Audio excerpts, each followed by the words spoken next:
भारत माता की इनकलाब वंदे। आज इतनी भारी संख्या में आए हुए मेरे सभी प्यारे ऑटो भाइयों को मेरा नमस्कार, सबको मेरा प्रणाम। मैं अपनी बात शुरू करने के पहले एक छोटी सी बात कहना चाहता हूं। भाजपा बहुत ताकतवर पार्टी है। उन्होंने सारे देश को डरा रखा है और खासकर बेचारे मीडिया वालों को तो बहुत डरा रखा है। इनका कसूर नहीं है, ये अच्छे लोग हैं, लेकिन इनके मालिकों को धमकी देते हैं, एडिटर्स को धमकी देते हैं, रिपोर्टर्स को धमकी देते हैं, गंदी गंदी गालियां देते हैं। तो ये लोग बेचारे हमारी बात को दिखा नहीं पाते, पर अपने को चिंता नहीं करनी, हमारे साथ जनता है। तो आप सब लोगों से निवेदन है, सब लोग अपने अपने फ़ोन निकाल लो और मेरी रिकॉर्डिंग करो और अपने सारे व्हाट्सएप ग्रुप में भेज देना सब लोग। उसके बाद मीडिया दिखाए ना दिखाए कोई फ़र्क नहीं पड़ता, व्हाट्सएप ग्रुप के जरिए, सोशल मीडिया के जरिए गुजरात के अंदर आम आदमी पार्टी की सरकार बनाएंगे। जैसे अभी हमारे भाई ने कहा कि पंजाब का वीडियो, मैं पंजाब में जब गया था तो एक ऑटो वाले के घर खाना खाने गया था। ऐसे ही ऑटो वालों के साथ बातचीत कर रहा था तो एक ऑटो वाला खड़ा हुआ वहाँ पे पंजाब के अंदर, उसने कहा कि सर मेरे घर खाना खाने आएंगे? मैंने कहा ज़रूर आएंगे। आज इन्होंने कहा कि पंजाब में गए थे खाना खाने, गुजरात में नहीं आएंगे क्या? मैंने कहा ज़रूर आएंगे, आज शाम को जाएंगे। तो दोस्तों, दिल्ली के ऑटो वाले मुझे बहुत प्यार करते हैं, पंजाब के ऑटो वाले भी मुझे बहुत प्यार करते हैं और अब गुजरात के ऑटो वाले भी मुझे बहुत प्यार करने लग गए हैं। और मैं भी आप लोगों को बहुत प्यार करता हूं। मैं आपसे पूछना चाहता हूं, 27 साल से गुजरात में भाजपा का शासन है, कभी एक बार भी भाजपा के किसी मुख्यमंत्री या मंत्री ने आपके साथ ऐसे आमने सामने बैठ के बातचीत की? कभी आपको इज्जत दी? कभी सम्मान दिया? आपके घर खाना खाने आए? हम आपकी इज्जत करते हैं, हम आपको अपना मानते हैं, हम आपको अपने परिवार का हिस्सा मानते हैं।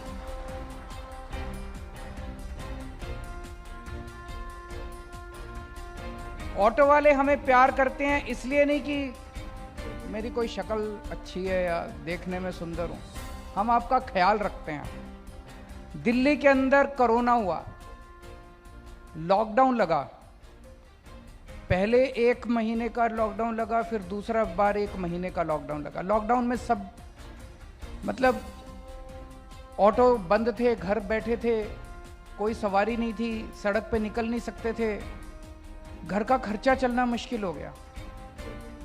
दिल्ली में हमने हर ऑटो वाले के बैंक अकाउंट में 5,000 पहली बार और 5,000 दूसरी बार। गुजरात में कितने 1.5 लाख ऑटो ड्राइवर, आप देख लो, कैलकुलेट कर लो कितने करोड़ रुपए। 1.5 लाख ऑटो ड्राइवर को हर ऑटो ड्राइवर के अकाउंट में एक बार 5,000 और दूसरी बार 5,000 डलवाए, ताकि उनके बच्चों की सब्जी, उनकी रोटी, उनका दूध आता रहे, उनके घर के अंदर किसी तरह की तकलीफ ना हो। आप लोगों से पूछना चाहता हूं, ऑटो वाले गरीब लोग होते हैं, लोअर मिडिल क्लास होते हैं, बड़ी मुश्किल से उनके घर का खर्चा चल रहा है। आप में से कितने लोग अपने बच्चों को सरकारी स्कूल में पढ़ाते हैं? हाथ खड़े करें। और कितने लोग प्राइवेट स्कूल में पढ़ाते हैं? हाथ खड़े करें। सरकारी स्कूल में पढ़ाई कैसी है? बेकार है कि नहीं है? कौन कौन अपने बच्चे को डॉक्टर बनाना चाहता है, इंजीनियर बनाना चाहता है, वकील बनाना चाहता है? हमारी सरकार बना दो, मैं आपके बच्चों को डॉक्टर बना दूंगा, इंजीनियर बना दूंगा, वकील बना दूंगा। और अगर इनकी सरकार बना दी तो आपके बच्चे भी गरीब रह जाएंगे। आज सरकारी स्कूलों का बुरा हाल है यहाँ पे गुजरात के अंदर। मनीष सिसोदिया जी आए थे, वो भी गए थे कई सरकारी स्कूलों में, मैंने भी देखा है सरकारी स्कूलों का हाल। मजबूरी में लोग अपने बच्चों को सरकारी स्कूल के अंदर पढ़ाते हैं क्योंकि पैसे नहीं है। थोड़े भी पैसे हो तो आदमी अपने बच्चे को प्राइवेट स्कूल में भेजना चाहता है। दिल्ली के अंदर हम लोगों ने सरकारी स्कूल शानदार बना दिए। दिल्ली के अंदर हमारे ऑटो वाले भाइयों के बच्चे अब डॉक्टर बन रहे हैं, इंजीनियर बन रहे हैं, मेडिकल में जा रहे हैं, इंजीनियरिंग इंस्टीट्यूट में जा रहे हैं, वकील बन रहे हैं, बड़े बड़े एडमिशन मिल रहे हैं हमारे ऑटो वाले भाइयों को। उन्होंने कभी सोचा भी नहीं था कि उनके बच्चे। तो आपके बच्चों को फ्री शिक्षा दूंगा, अच्छी शिक्षा दूंगा। हर ऑटो वाले का बच्चा बड़ा होके डॉक्टर बनेगा, इंजीनियर बनेगा, वकील बनेगा, कुछ ना कुछ। और आप सोच के देखो, आज एक ऑटो वाला मुश्किल से महीने में 15,000 20,000 रुपए भी नहीं कमा पाता होगा। आपका बच्चा अगर इंजीनियर बनेगा तो महीने में 3 लाख रुपए से उसकी तनख्वाह शुरू होगी। आपके घर की गरीबी दूर कर सकता है अगर आपके बच्चे को अच्छी शिक्षा मिल गई तो। जब मैं बोलता हूं कि मैं आपके बच्चों को अच्छी शिक्षा दूंगा, ये बोलते हैं कि केजरीवाल फ्री की रेवड़ी बांट रहा है। मैं आपसे पूछना चाहता हूं, ये फ्री की रेवड़ी किस किस को चाहिए? हाथ खड़े करके बता दो जरा सब लोग। फ्री की रेवड़ी चाहिए कि नहीं चाहिए? अच्छी शिक्षा चाहिए कि नहीं चाहिए? फ्री में शिक्षा चाहिए कि नहीं चाहिए? सबको चाहिए, होनी चाहिए। फ्री शिक्षा मिलेगी, अच्छी शिक्षा मिलेगी, तभी देश आगे बढ़ेगा। इनके बच्चे विदेशों में पढ़ते हैं, कोई नेता उठा के देख लो, सबके बच्चे विदेशों में पढ़ते हैं। हमारे बच्चों को अच्छी सरकारी स्कूल में शिक्षा मिल जाए, वो भी इनसे बर्दाश्त नहीं होती है। कहते हैं फ्री की रेवड़ी बांट रहा है। हम तो देंगे जी फ्री की रेवड़ी, आपको जो करना कर लो। और एक और बात, इन्होंने साफ साफ कर दिया कि ये फ्री की रेवड़ी नहीं देंगे, ये आपके बच्चों को अच्छी शिक्षा नहीं देंगे। इन्होंने कह दिया हम आपके बच्चों को अच्छी शिक्षा नहीं देंगे, पढ़ाना है तो प्राइवेट स्कूल में भेजो। तो इनको वोट देने से बिल्कुल फायदा नहीं है। इनको वोट दोगे आपके बच्चे बर्बाद होंगे, हमें वोट दोगे आपके बच्चे बड़े आदमी बनेंगे। दिल्ली में हमने शानदार अस्पताल बना दिए, मोहल्ला क्लिनिक बना दिए, सबका इलाज मुफ्त कर दिया, सबको फ्री इलाज मिलता है। चाहे कितना भी 10 लाख 20 लाख 50 लाख का खर्चा आए, सबको फ्री इलाज मिलता है, अच्छा इलाज मिलता है। सरकारी अस्पताल अच्छे कर दिए। अगर आप लोगों को भी फ्री इलाज मिले, आपके घर में अगर कोई बीमार हो जाए, आज छोटी सी बीमारी हो तो भी 4-5 हजार रुपए का खर्चा आ जाता है। आता है कि नहीं आता है? और बड़ी बीमारी हो जाए तो सब कुछ बिक जाता है, ऑटो भी बिक जाता है। 5-10 लाख रुपए अगर देने पड़ जाएं, सब कुछ बेचना पड़ जाता है, घर बिक जाता है, ऑटो बिक जाता है, जमीन बिक जाती है, जेवर बिक जाते हैं, सब बिक जाता है। दिल्ली में ऐसा नहीं होता है। दिल्ली में 2 करोड़ लोग हैं, सब लोगों के लिए, हर आदमी के लिए हम लोगों ने फ्री इलाज कर दिया। आम आदमी पार्टी की सरकार बना दीजिए, आपके पूरे परिवार के लिए अच्छा और फ्री इलाज का इंतजाम कर देंगे। ये लोग कहते हैं फ्री की रेवड़ी है, लोगों का फ्री इलाज नहीं होना चाहिए। ये लोग कहते हैं लोगों का फ्री इलाज, कैसे हिंदू हैं यार ये लोग। हमारे हिंदू धर्म के अंदर लिखा है कि लोग किसी भी अस्वस्थ आदमी का, बीमार आदमी का इलाज कराने से पुण्य होता है। ये लोग कहते हैं फ्री में इलाज नहीं कराना चाहिए, प्राइवेट में जाके इलाज कराओ, पैसे दे के इलाज कराओ। मैं आपका फ्री में इलाज कराऊंगा, मैं आपके परिवार का ख्याल रखूंगा। अगर आपके घर में कोई बीमार होगा, मैं उसका इलाज कराऊंगा, अच्छा इलाज कराऊंगा, फ्री में इलाज कराऊंगा। फ्री में इलाज चाहिए कि नहीं चाहिए? फ्री की रेवड़ी चाहिए कि नहीं चाहिए? चाहिए, सबको फ्री की इनके घर में कोई बीमार हो, मुख्यमंत्री के घर में कोई बीमार हो जाए, मंत्री के घर में कोई बीमार हो जाए, एमएलए के घर में कोई बीमार हो जाए, एमपी के घर में कोई बीमार हो जाए, लंदन जाके इलाज करा के आते हैं, अमेरिका जाके इलाज करा के आते हैं, और सारा खर्चा सरकार देती है। तुम्हारे परिवार वाले हमारे परिवार वाले कुछ भी नहीं है। हम अगर अपने सरकारी अस्पतालों के अंदर फ्री में इलाज कराएं तो कहते हैं फ्री की रेवड़ी बांट रहा है। तुमको फ्री की रेवड़ी अच्छी लगती है, हमें भी लगती है, सबको फ्री की रेवड़ी अच्छी लगती है। तुम विदेशों में अपना इलाज कराते हो, हम कम से कम सरकारी अस्पताल में तो अच्छा इलाज करा लें। हमें वोट दोगे, आपके बच्चों का जैसे दिल्ली के अंदर फ्री में हमने इंतजाम किया है, आपके बच्चों का, आपके परिवार का भी फ्री में इंतजाम करेंगे। अभी मैं सुन रहा था सब लोग महंगाई से परेशान हैं, है कि नहीं है? तो अगर आपके बच्चों की शिक्षा फ्री हो जाए, आपके बच्चों का इलाज फ्री हो जाए, आपके परिवार का इलाज, कुछ राहत मिलेगी नहीं मिलेगी? आपकी बिजली भी फ्री हो जाए तो और राहत मिलेगी कि नहीं मिलेगी? हम आपकी सबकी बिजली, अभी बिजली के बिल बहुत आते हैं कि नहीं आते? सबसे महंगी बिजली पूरे देश में गुजरात के अंदर है, सबसे महंगी बिजली है। दिल्ली के अंदर हमने बिजली मुफ्त कर दी, पंजाब के अंदर हमने बिजली मुफ्त कर दी। गुजरात में सरकार बना दो, 1 मार्च के बाद से आपका बिल 0 आएगा गुजरात के अंदर बिजली का, 1 मार्च के बाद से। और केजरीवाल जो कहता है करता है, झूठ नहीं बोलता। फ्री बिजली चाहिए नहीं चाहिए? फ्री बिजली चाहिए नहीं चाहिए? मुख्यमंत्री को 4000 यूनिट बिजली मुफ्त मिलती है, मंत्री को 4000 यूनिट बिजली महीने की मुफ्त मिलती है। मैं कहता हूं जनता को 300 यूनिट बिजली मुफ्त दूंगा तो उनको मिर्ची लगती है, कहते हैं फ्री की रेवड़ी बांट रहा है। बताओ, तुमको फ्री की बिजली चाहिए, जनता को फ्री की बिजली नहीं मिलनी चाहिए, तो नाइंसाफी है। जनता को 300 यूनिट तो ले लेने दो यार, बेशर्मो। 4-4 हजार यूनिट खा के बैठे हो तुम, हर महीने 4-4 हजार यूनिट बिजली मुफ्त लेते हो। जनता को 300 यूनिट बिजली मुफ्त ले लेना तो बेचारे गरीब हैं, सीएनजी के दाम बढ़ गए, पैसे हैं नहीं, घर चलता नहीं है, आमदनी बढ़ी नहीं है। 300 यूनिट बिजली मिलेगी, कम से कम घर के अंदर बच्चे को दूध एक्स्ट्रा पिला देंगे। आपके हर परिवार के अंदर 18 साल से ऊपर की जितनी महिलाएं हैं, हर महिला को हर महीने 1000 रुपए उसके अकाउंट के अंदर देंगे।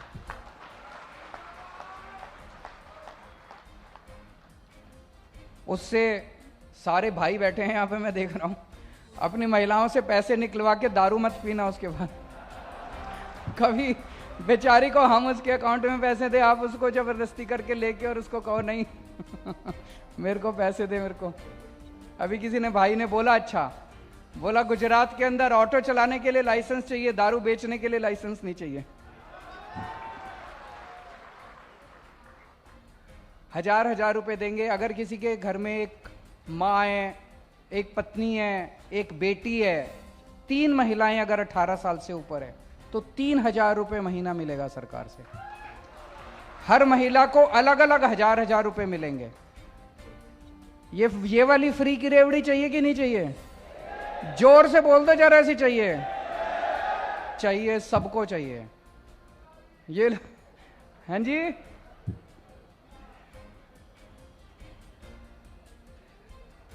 दिल्ली में हमने रिश्वतखोरी बिल्कुल बंद कर दी।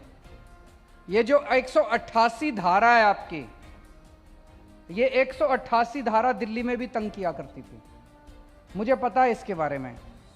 अनाप शनाप केस बना देते हैं, कोई दोषी है नहीं है उसके ऊपर केस कर देते हैं, उसको ऐसे ट्रीट करते हैं जैसे कि कोई मर्डरर है, कि कोई मर्डर करके आया है जैसे। दिल्ली में भी इससे मुक्ति दिलाई मैंने सारे ऑटो वालों को, गुजरात में भी 188 से आप लोगों को मुक्ति दिलाएंगे, चिंता मत कीजिए। और दिल्ली में जितने सरकारी काम होते हैं, आपको लाइसेंस रिन्यू कराना है, आपकी ओनरशिप चेंज करनी है, आपका परमिट चेंज करना है, आपका हाइपोथिकेशन का केस है, जो भी है, अब आपको ट्रांसपोर्ट आरटीओ के दफ्तर जाने की जरूरत नहीं है। हमने एक फोन नंबर दे दिया, उस पे फोन करो, दिल्ली सरकार का एक ऑफिसर आपके घर आके काम करके जाता, आपको किसी दफ्तर के चक्कर, कोई दलाल के पास जाने की जरूरत नहीं है, किसी के पास जाने की जरूरत नहीं है।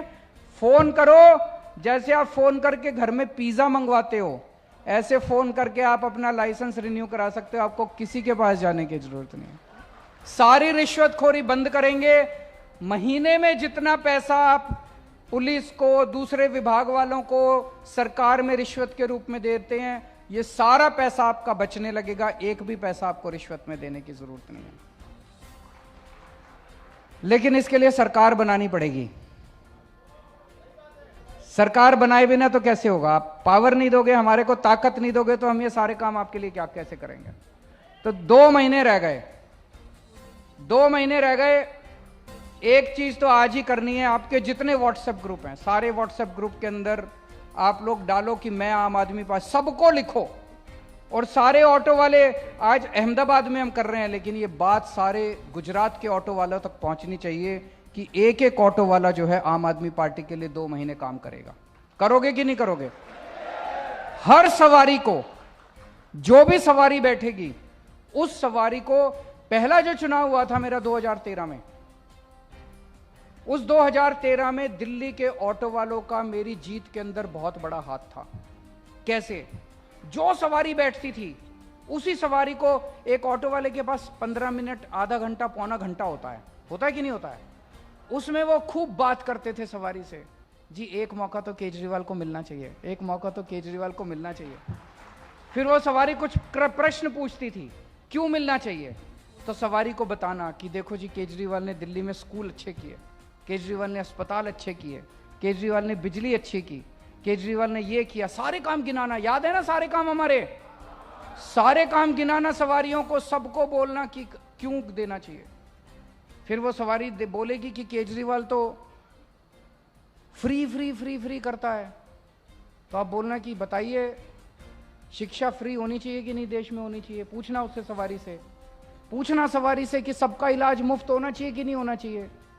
बोलो केजरीवाल 50-50 करोड़ में एमएलए तो नहीं खरीदता कम से कम? ये लोग एमएलए खरीदते हैं पूरे देश में घूम घूम के। केजरीवाल भ्रष्टाचार तो नहीं करता? केजरीवाल ईमानदार आदमी है, कट्टर ईमानदार आदमी है, पैसे बचाता है सरकार के। फिर जो पैसे बचते हैं उससे जनता की दवाइयां फ्री कर देता है, कभी बिजली मुफ्त कर देता है, कभी पानी मुफ्त कर देता है। स्विस बैंक में नहीं लेके जाता मैं सारा पैसा, ये लोग सारा पैसा स्विस बैंकों में लेके जाते हैं। ये लोग सारे पैसे से एमएलए खरीदते हैं, गंदे गंदे काम करते हैं, ये जहरीली शराब बेचते हैं ये लोग। हम ये काम नहीं करते, हमारी शरीफों की पार्टी है। ये सारी बातें बताना सवारियों को। बताओगे कि नहीं बताओगे? एक एक बात बतानी पड़ेगी सवारियों को। और सोशल मीडिया, सबसे ज्यादा सोशल मीडिया पे जितने ज्यादा से ज्यादा ऑटो वालों को आप प्रेरित कर सकते हो करो। दोस्तों, एक बार मौका दे दो आम आदमी पार्टी को। देखो, पंजाब के लोगों, दिल्ली के लोगों ने एक मौका दिया। पहली बार दिल्ली के लोगों ने 28 सीट दी, 28 सीट दी। 49 दिन सरकार चली बस मेरी। 49 दिन में ऐसा काम कर दिया हमने कि अगली बार जनता ने 67 seat they the, 67 out of 70। 5 साल फिर इतना अच्छा काम किया, अगली बार जनता ने 62 सीट्स दे दी 70 में से। उसके बाद पंजाब के लोगों को पता चला कि दिल्ली में बड़ा अच्छा काम हो रहा है, तो पंजाब के लोगों ने मौका दिया। पंजाब में ऑलरेडी बिजली मुफ्त हो गई है, पंजाब में बच्चों को सरकारी नौकरियां मिलनी शुरू हो गई है, पंजाब में 100 मोहल्ला क्लिनिक बन गए हैं, पंजाब में भी दवाइयां, इलाज मुफ्त हो गया है, और भी बहुत सारे, अब स्कूल भी ठीक होने लगे हैं। गुजरात में एक मौका देके देखो, 5 साल के अंदर आपके साथ मिलके गुजरात को बदल देंगे।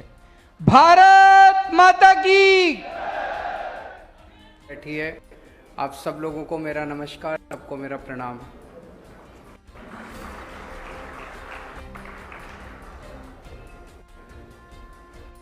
दोस्तों, एक मेरी आपसे शुरू करने के पहले निवेदन है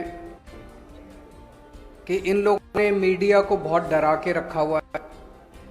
मीडिया को कहा हुआ है कि आम आदमी पार्टी को, केजरीवाल को, इनको बिल्कुल नहीं दिखाना। मीडिया वाले बहुत अच्छे हैं, वो दिखाना चाहते हैं, क्योंकि हम अच्छी अच्छी बातें करते हैं। मीडिया वाले दिखाना चाहते हैं, लेकिन वो बेचारे डरे हुए हैं। तो ये चुनाव हम सोशल मीडिया से जीतेंगे। मेरी आप सबसे विनती है कि जितने ज़्यादा से ज़्यादा लोग फ़ोन निकाल के इसकी रिकॉर्डिंग कर सकें और अपने अपने व्हाट्सएप ग्रुप में इसको शेयर कर लीजिए, ज़्यादा से ज़्यादा लोगों को इसको फैला दीजिए। मैं समझता हूं कि जब जनता खड़ी हो जाएगी तो अपने आप बात फैलेगी। अभी जब मैं कल फ्लाइट में आ रहा था, मेरे बगल में अहमदाबाद के एक व्यापारी बैठे हुए थे, स्टॉक ब्रोकर हैं। मुझे देख के आश्चर्यचकित हो गए। बोले, सर सीएम के बगल में बैठा हूं मैं, मेरे भाग्य खुल गए। फिर बोले कि सर मुझे आपके साथ फोटो लेनी है। मैंने कहा ले लीजिए। फिर अचानक बोले कि नहीं, गड़बड़ हो जाएगी।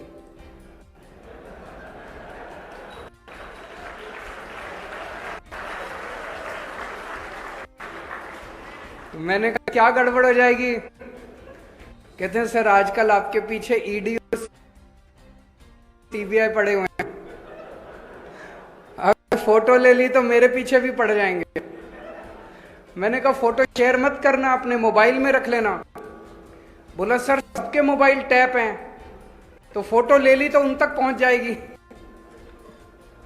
मैं सोच रहा था कितने डरे हुए हैं यार अपने देश के लोग, व्यापारी कितने डरे हुए हैं।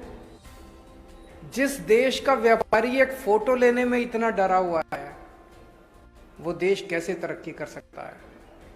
नहीं, जब तक व्यापारी खुश नहीं होगा। देश की अर्थव्यवस्था में सबसे ज्यादा योगदान व्यापारियों का होता है, सबसे ज्यादा योगदान उद्योगपतियों का होता है।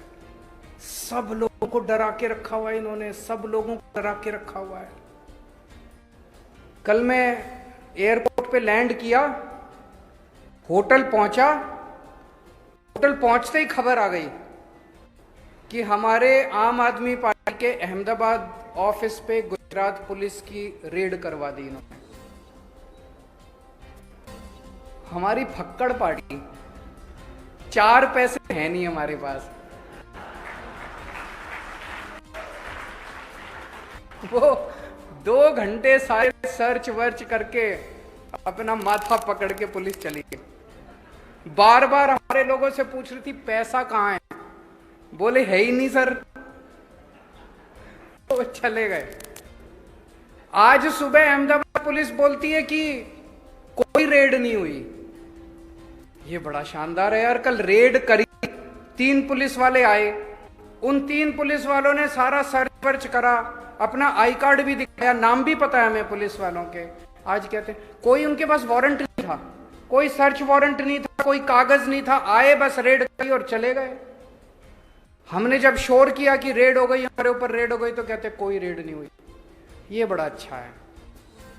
बिना कागज के, बिना किसी के भी घर में घुस जाओ, किसी के भी दफ्तर में घुस जाओ, और फिर ये तो आम आदमी पार्टी थी, इनकी हिम्मत नहीं हुई पैसे, नहीं तो किसी से भी पैसे मांग लो, पैसे बोलो इतने पैसे दे, नहीं तो तेरे को पक्के ले जाएंगे, और कोई कागज नहीं, कुछ नहीं।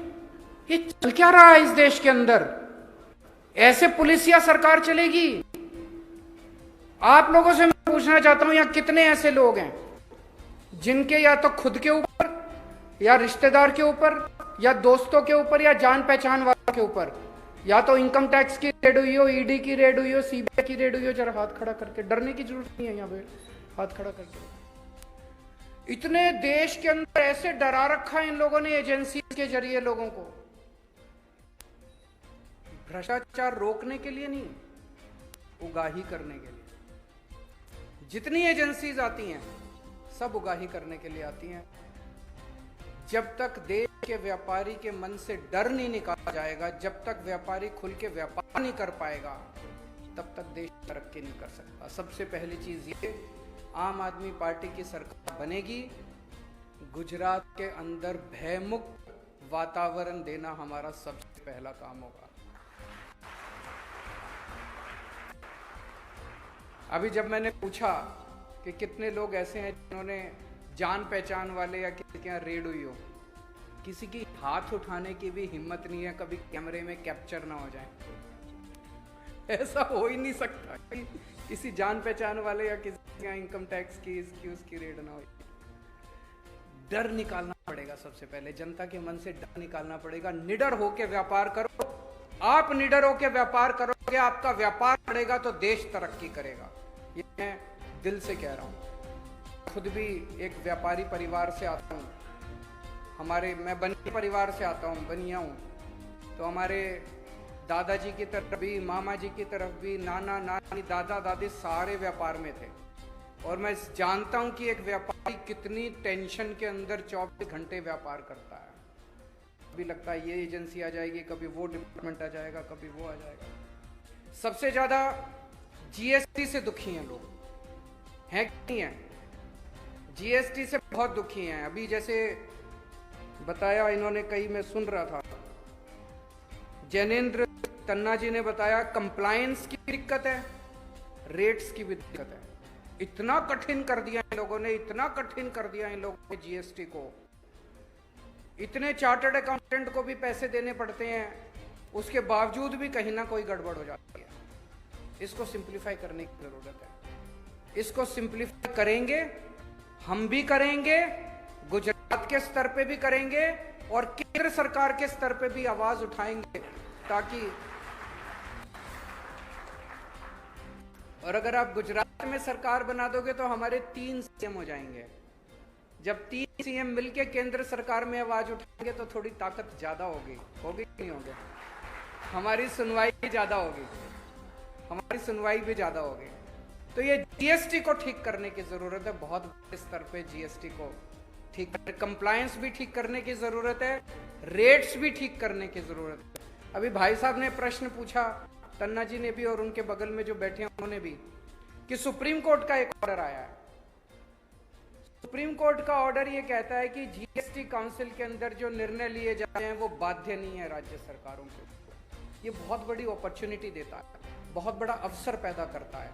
अभी फ्रैंकली हमने इस ऑर्डर को अच्छे से स्टडी नहीं किया, इसके बहुत वाइड इम्प्लीकेशंस हैं, कॉन्स्टिट्यूशनल इम्प्लीकेशंस हैं, लीगल इम्प्लीकेशंस, एडमिनिस्ट्रेटिव इम्प्लीकेशंस हैं। इसको हम स्टडी करेंगे।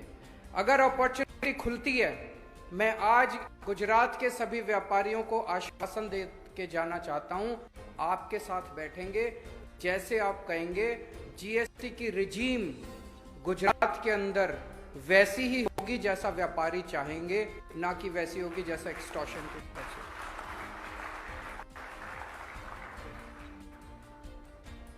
व्यापारियों की एक बहुत बड़ी समस्या होती है, नॉर्मली हर व्यापारियों का जो डायलॉग मैं करता हूं उसमें निकल के आती है, आज नहीं निकल के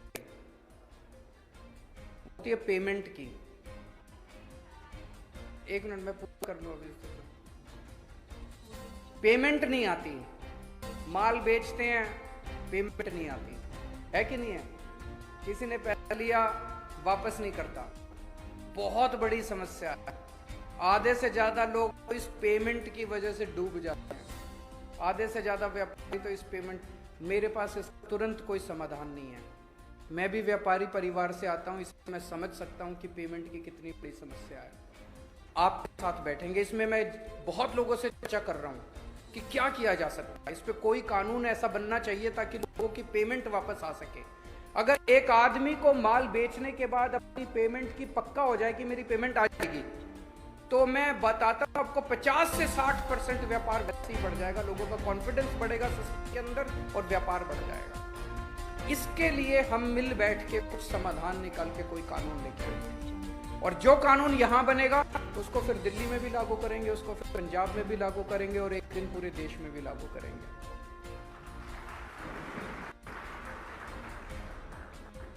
एक वैट के और जीएसटी के बहुत सारे पुराने रिफंड पेंडिंग हैं।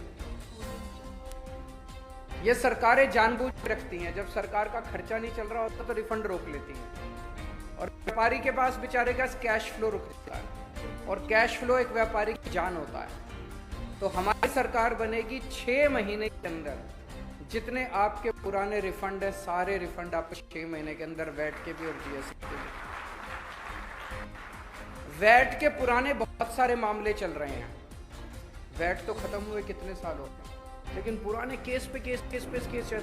तो एक आपके साथ बैठ के एक वैट एमनेस्टी स्कीम लेके आएंगे ताकि सारे पुराने केसेस को खत्म किया जा सके। जो लेना देना है सरकार का बनता है वो सारा आप दें, और ताकि आप लोगों को केसेस से, झंझट से मुक्ति मिले। एक चीज जो केवल आम आदमी पार्टी कर सकती है वो है भ्रष्टाचार मुक्त प्रशासन। अभी सबकी आपकी बातों से निकल के आ रहा था, ममता जी ने भी बोला कि जी वो पैसे मांगते हैं, पुलिस वाले पैसे मांगते हैं, ये पैसे मांगते हैं, वो पैसे। ये मैं आपको गारंटी दे रहा हूं, एक भी पुलिस वाला और एक भी सरकारी कर्मचारी की हिम्मत नहीं होगी कि आपसे एक भी पैसा मांग सके। दिल्ली में हमने भ्रष्टाचार मुक्त शासन दिया है। मैं आपके साथ शेयर, पहली जब सरकार बनी हमारी 28 सीट आई थी दिल्ली में, 28 सीट में 49 दिन की सरकार थी। उन 49 दिन में हमने ऐसा काम किया कि अगली बार लोगों ने 67 सीट दे दी। कई काम किए, लेकिन एक काम जो किया, मैंने ऐलान कर दिया दिल्ली में कि अब अगर आपसे कोई पैसे मांगे, आप मना मत करना, अपनी जेब में हाथ डालना और अपना फोन रिकॉर्डिंग पे लगाना, ऑडियो रिकॉर्डिंग, और उस रिकॉर्डिंग की क्लिप मेरे को इस नंबर पे व्हाट्सएप कर देना। उस अफसर को मैं जेल में डाल दूंगा।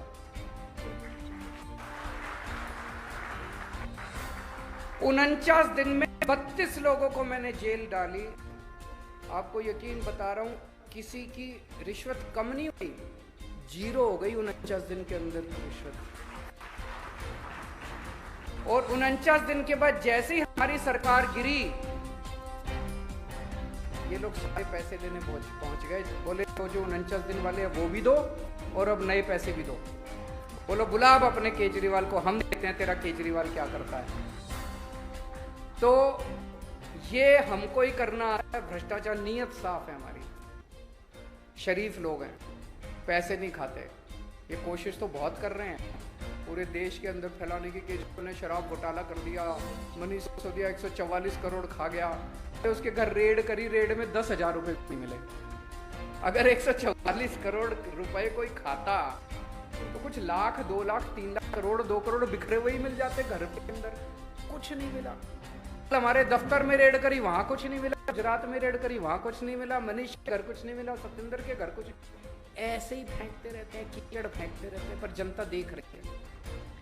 तो एक तो भ्रष्टाचार मुक्त शासन देंगे, रेड सारी बंद कर देंगे, जितनी रेड होती हैं, ये जीएसटी के रेड, फलानी रेड, ढिमकी रेड। दिल्ली में कोई रेड नहीं होती। जब हमारी सरकार बनी थी, दिल्ली में सारी रेड बंद कर दी। मैं इनकम टैक्स में था पहले। ऐसा नहीं कि सारे अफसर खराब होते हैं, कुछ अफसर ईमानदार भी होते हैं, लेकिन अमूमन मैंने देखा कि रेड में क्या तमाशा होता है। कोई उस कोने के अंदर सेटिंग कर रहा होता है, कोई उस कोने में सेटिंग कर रहा होता है। जितना पैसा रेड में सरकार को नहीं आता, उससे ज्यादा पैसा उनकी जेब में जाता है। अगर आप रेड बंद कर दो, इस देश का व्यापारी खुशी खुशी अपने मन से सरकार को पैसा देना चाहता है, उसको मौका तो दो। दिल्ली में जब हमारी सरकार बनी, वैट के जरिए हमारा टोटल दिल्ली सरकार का बजट 30,000 करोड़ का था। हमने रेड बंद कर दी। आज हमारा दिल्ली का बजट 75,000 करोड़ का है, दुगने से भी ज्यादा हो गया, 2.5 गुना हो गया। क्यों? व्यापारी अब खुश है। व्यापारी देख रहा है उसके बच्चों को अच्छी शिक्षा दी, हमने स्कूल अच्छे बना दिए, हमने अस्पताल अच्छे बना दिए, इलाज मुफ्त कर दिया, लोग खुश हैं। अपने से टैक्स दे रहे हैं, अपने से उनको लग रहा है यार कि अगर सरकार को टैक्स दोगे तो कुछ बदले में मिलेगा। तो सिंप्लीफाई करेंगे सारे प्रोसेस। अब कई लोगों की शिकायतें ये थी जी प्रोसेस बड़ा कॉम्प्लिकेटेड है, ये फाइल करना पड़े। प्रोसेस को कॉम्प्लिकेटेड क्यों बनाया जाता है? प्रोसेस को कॉम्प्लिकेटेड इसलिए बनाया जाता है कि आदमी थक के कहे बताओ जी कितने दिए, फिर आदमी जो देता है वो ऊपर तक पहुंचता है। जब ऊपर बैठा हुआ आदमी कहता है मेरे को पैसे नहीं चाहिए और खबरदार जो तुमने पैसे लिए तो सारा प्रोसेस फिर सिंप्लीफाई होने लगता है। कहते हैं यार काम करो अब सारे जने मिलकर। ऐसा ही भ्रष्टाचार मुक्त प्रशासन हम गुजरात में लाना चाहते हैं। मेरा एक टारगेट होगा 5 साल के अंदर व्यापार का पूरा सिस्टम इतना सिंप्लीफाई कर दो, इतना भ्रष्टाचार मुक्त कर दो कि आपका सबका बिजनेस, हर आदमी का बिजनेस कम से कम 5 साल में डबल हो जाए। आज अगर आप 5 रुपए का टर्नओवर है तो 5 साल में ये डबल होके 10 रुपए होना चाहिए। आज अगर 10 रुपए का टर्नओवर है तो ये 20 रुपए 5 साल में होना चाहिए। और 20 पोटेंशियल है अपने देश के अंदर, बिजनेस बढ़ सकता है, बहुत तेजी से बढ़ सकता है।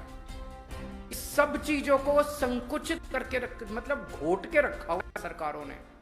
ऐसा है जैसे गला घोट देते हैं ना किसी आदमी का, ऐसे व्यापार और उद्योग को इस देश के अंदर घोट के रखा हुआ है।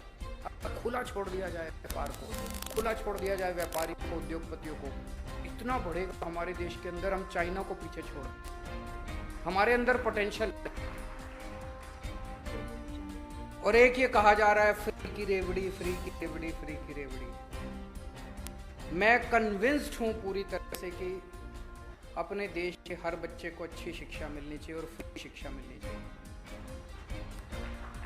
आज अमेरिका अपने बच्चों को फ्री शिक्षा देता है, लंदन अपने बच्चों को फ्री शिक्षा देता है, जापान अपने बच्चों को फ्री शिक्षा देता है, बड़े बड़े देश अपने बच्चों को फ्री शिक्षा देते हैं।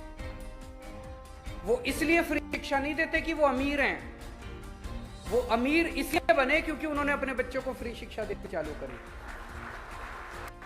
अगर हमें अमीर देश बनना है, अगर हमें डेवलप्ड कंट्री बनना है, तो पहले सबसे पहली चीज है अच्छी शिक्षा हर बच्चे के लिए इंतजाम करना पड़ेगा और फ्री शिक्षा का इंतजाम करना पड़ेगा। दिल्ली में हमने शानदार शिक्षा का इंतजाम कर दिया, गरीबों के लिए भी सरकारी स्कूल शानदार कर दिए। कितनी कहानियां मेरे को सुनने को मिलती है, फलाना फलाना प्लम्बर का बेटा, कारपेंटर का बेटा, रिक्शे वाले का बेटा IIT में इंजीनियर बन गया। सोच के देखो, जिसका बाप आज 10,000 रुपये महीना कमाता है, वो IIT का इंजीनियर जब निकलेगा 3 लाख रुपए महीने की उसकी सैलरी होगी। गरीबी दूर हो गई उसकी। ऐसे ही तो गरीबी दूर होगी, और कैसे होगी? सरकारी योजनाओं से गरीबी दूर नहीं होने वाली, गरीबी दूर होगी शिक्षा से। तो फ्री शिक्षा देना कैसे फ्री की रेवड़ी हो गई? सबके लिए हम अब फ्री इलाज का इंतजाम करना चाहते हैं। कम से कम दुनिया के अंदर ढेरों देश ऐसे हैं जिनके अंदर उन्होंने, इंग्लैंड के अंदर, लंदन के अंदर नेशनल हेल्थ सर्विसेज है उनकी। अगर गरीब से गरीब आदमी भी फ्री, वो वहां पे बीमार होता है, उनकी हेलीकॉप्टर एम्बुलेंस सर्विस है, वो उसको लेके जाती है फ्री में। हमें भी करना चाहिए अपने सारे लोगों का फ्री में इंतजाम, क्यों नहीं करना चाहिए? और हमने दिल्ली में करके दिखाया। 2 करोड़ जनता है दिल्ली की, हर आदमी के लिए पूरा इलाज मुफ्त कर दिया हमने, दवाइयां भी, टेस्ट भी, ऑपरेशन भी, सब कुछ मुफ्त कर दिया। मैं इसको फ्री की रेवड़ी नहीं मानता। मुझे लगता है राष्ट्र निर्माण के लिए शिक्षा और स्वास्थ्य एक ऐसी चीज है जो सबके लिए हमें फ्री का इंतजाम, फिर हम फ्री का इंतजाम कर देंगे। हम जबरदस्ती नहीं कर रहे किसी से। किसी ने अपने बच्चों को प्राइवेट स्कूल में पढ़ाना पढ़ा ले, किसी ने प्राइवेट अस्पताल में इलाज कराना करा ले, पैसे दे करा ले, लेकिन अच्छा शिक्षा, अच्छा इलाज सबके लिए फ्री में अवेलेबल होगा। जिसने लेना है ले, जिसने नहीं लेना है ना ले। मैं समझ सकता हूं कि आज माहौल इतना ज्यादा खराब है कि बहुत लोग, जैसे मैंने बताया, मेरे बगल में जो बैठा था वो बोला जी फोटो ले ली, उनको पता चल गया। तो आप में से बहुत सारे व्यापारी हैं, और व्यापारी बेचारा हमेशा डरा रहता है, इस सरकार से भी, उस सरकार से भी, इस डिपार्टमेंट से भी, उस डिपार्टमेंट से भी। मैं आप में से किसी को नहीं कहूँगा कि खुल के आओ सामने। जो आ सकते हैं आओ, जो नहीं आ सकते मत आओ खुल के। लेकिन एक बार परिवर्तन तो करो यार, बदल तो दो इस बार। बदलाव तो 27 साल के बाद तो बहुत ज्यादा हो जाता है, फिर तो अहंकार आ जाता है, कोई सुनता ही नहीं है। तो एक बार बदलाव मांगता है, अंदर खाने काम करो। जो आए कान में बोल दो सबके, इस बार झाड़ू, इस बार झाड़ू, इस बार झाड़ू, इस बार, सबके कान में बोलते जाओ, वर्ड ऑफ माउथ। और व्यापारी जानता है, जो कस्टमर आए उसी को बोल दो झाड़ू, जो कस्टमर आए उसी को व्हाट्सएप पे बोल दो झाड़ू। खुल के मत आओ, लेकिन अंदर खाने झाड़ू झाड़ू झाड़ू झाड़ू। इनको सबसे ज्यादा गुमान है कि अहमदाबाद बीजेपी का गढ़ है। पहले कहते थे गुजरात गढ़ है, अब गुजरात तो कहना छोड़ दिया। इनको लग रहा है कि अब गुजरात तो जा रहा है, कहते हैं अहमदाबाद गढ़। कितनी सीट है अहमदाबाद में? 16 सीट है शहर में। अब आप लोगों की जिम्मेदारी है, 16 में से एक भी सीट अब इनके जिम्मे नहीं जानी चाहिए। दिल्ली के लोगों ने 70 में से 62 सीट दी थी, पहले 67 सीट दी थी। पंजाब के लोगों ने 117 में से 92 सीट दी। आप 182 में से कितनी दोगे? रिकॉर्ड तोड़ना है आपको दिल्ली का और पंजाब का। भारत माता की।